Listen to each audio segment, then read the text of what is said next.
Sophia grew up in a small town in Mexico. Her parents were farmers who saved every penny to send her to nursing school in America. She worked 3 jobs while getting her degree, sent money home to help her younger siblings, and still graduated with honors. When I brought her home to meet my family 3 years ago, the racism was immediate and brutal. "So this is the maid you've been dating," my mother said the moment Sophia walked in the door. My father just stared at her like she was something he'd scrape off his shoe. "Does she even speak English?" Sophia, who speaks 3 languages fluently and has a better education than anyone in my family, smiled politely and said, "It's nice to meet you, Mr. Johnson. Thank you for having me in your home." Dad snorted. Thick accent. Figures. My sister Amanda and her husband Greg were even worse. They spent the entire dinner making jokes about border walls and asking Sophia if she was legal. When Sophia mentioned she was a registered nurse, Amanda laughed. "Oh, like changing bedpans and stuff? That's cute." Sophia didn't know that I came from money. My grandfather founded Johnson Construction, and the company is now worth about $15 million. My trust fund alone is worth $2.3 million, but I've never touched it.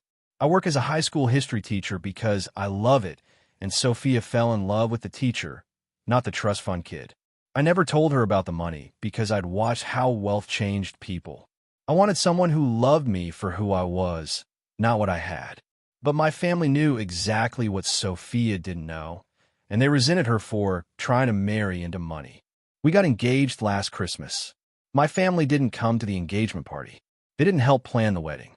When Sophia asked if there was anything traditional she should know about our family customs, my mother said, "Just don't steal anything." The wedding was small and beautiful. Sophia's family traveled from Mexico, farmers and teachers and nurses who worked multiple jobs to afford the trip. They cried tears of joy and welcomed me like a son.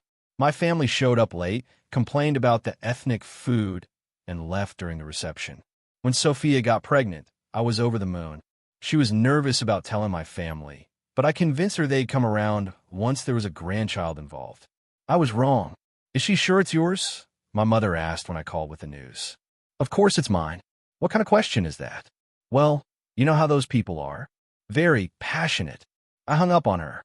Throughout Sophia's pregnancy, my family showed zero interest.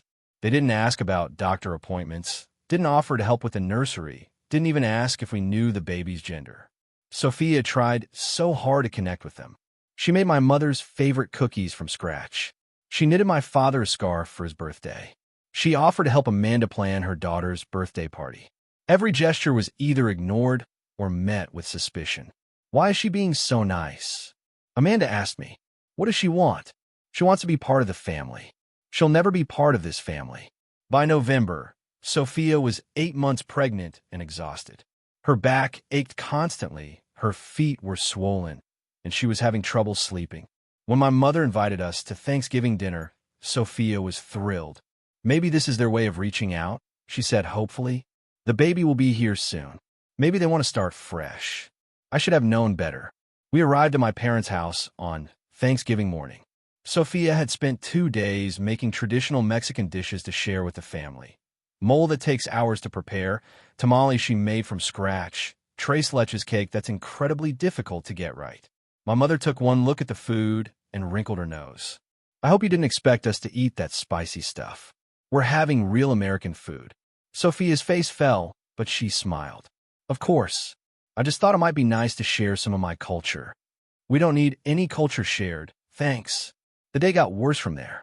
Sophia couldn't sit comfortably in any of the chairs, so she kept shifting positions.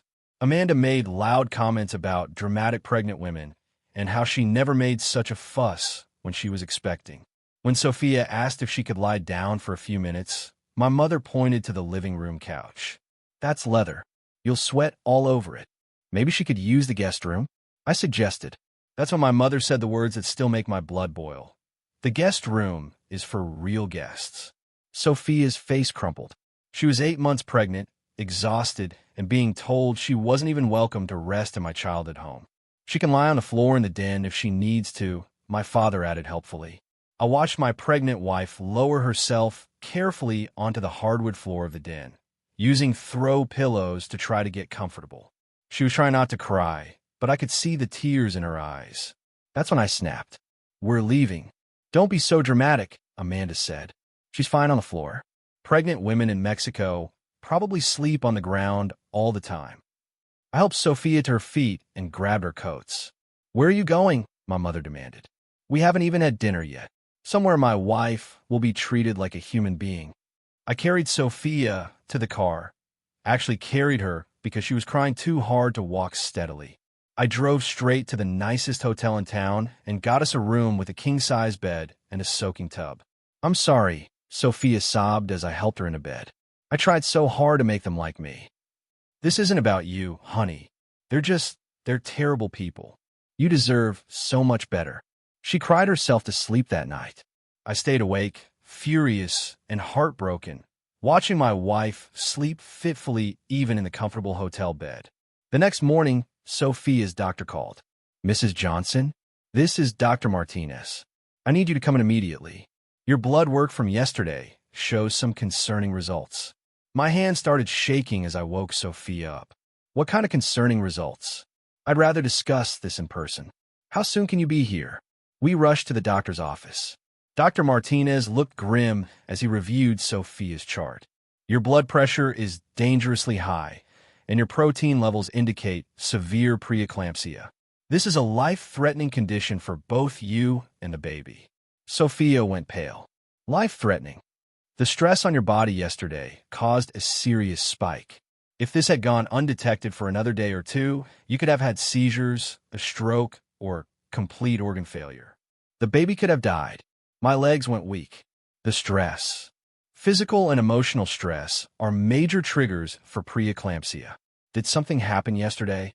A fall, an argument, unusual physical strain? I told him about Thanksgiving dinner, about Sophia being forced to sleep on the floor, about the emotional abuse from my family. Dr. Martinez's jaw tightened. "Mr. Johnson, your wife could have died. The baby could have died.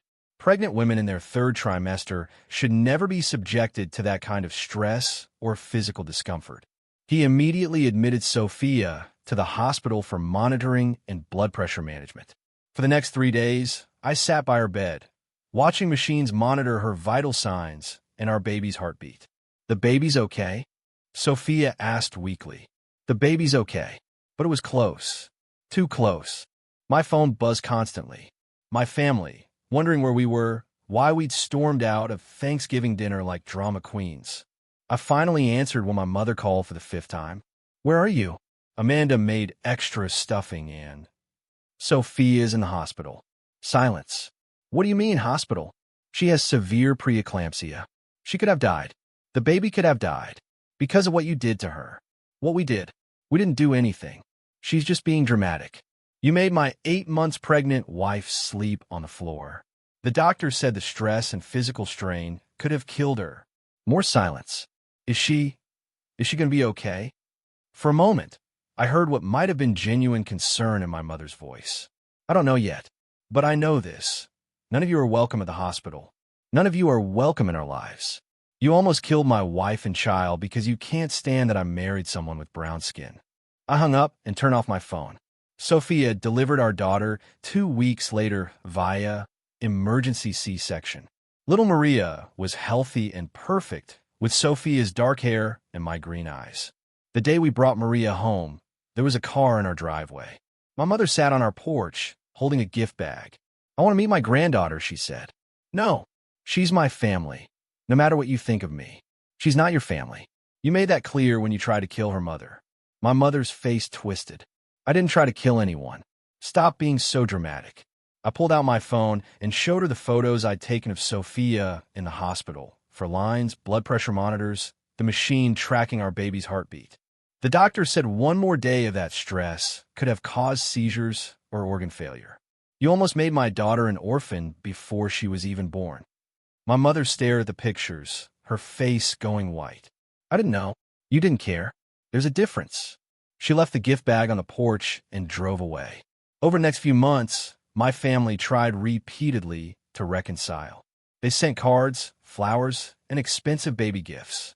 My father even called to apologize, claiming they'd just been protective and wanted to make sure Sophia was good enough for me. But the damage was done. Dr. Martinez had been clear. The stress from that Thanksgiving could have killed both Sophia and Maria. My family's racism and cruelty had put my wife and child in mortal danger. 6 months later, I made a decision that shocked everyone. I liquidated my trust fund and donated $2.3 million to a foundation that provides medical care to undocumented immigrants. The local newspaper ran the story. Local teacher donates millions to Immigrant Healthcare Foundation. That's when my family panicked. Suddenly, they realized I'd had access to millions of dollars the entire time. Money that could have helped with Amanda's mortgage problems. Money that could have expanded Dad's business. Money that could have funded my mother's dream of renovating their house. Money that was now gone, donated to help people exactly like Sophia's family. Amanda called, screaming, "How could you give away our inheritance? It wasn't your inheritance. It was my money. But we're family. We needed that money." Sophia needed basic human decency. Maria needed her mother to survive pregnancy. You couldn't provide that, so you don't get the money. My father showed up at my house, angrier than I'd ever seen him. You gave away millions of dollars to spite us. I gave away millions of dollars to help people who remind me of the best person I know, my wife. That money was supposed to stay in the family. It did. It went to the family that matters, Sophia, Maria, and the thousands of families who will get medical care because of this donation. The foundation named their new clinic after Sophia. There's a plaque by the door that reads, "The Sophia Johnson Family Health Center, dedicated to providing care with dignity and compassion." Sophia cried when she saw it. "You didn't have to do this." "Yes, I did. You almost died because my family couldn't see your worth. Now thousands of families will get the care they need because I finally saw my family's true worth." My family still tries to contact us, especially around holidays. They send cards addressed to the Johnson family and photos of themselves with other grandchildren. But Sophia, Maria, and I have built our own family traditions. We spend holidays with Sophia's relatives, with her nursing colleagues, with the families from Maria's daycare. We surround ourselves with people who see love instead of skin color, who offer help instead of judgment, who would never let a pregnant woman sleep on the floor. Sometimes the most important thing you can do is choose your real family over your biological one. And sometimes the best inheritance you can give your child is the knowledge that their mother's life was worth more than money could ever buy.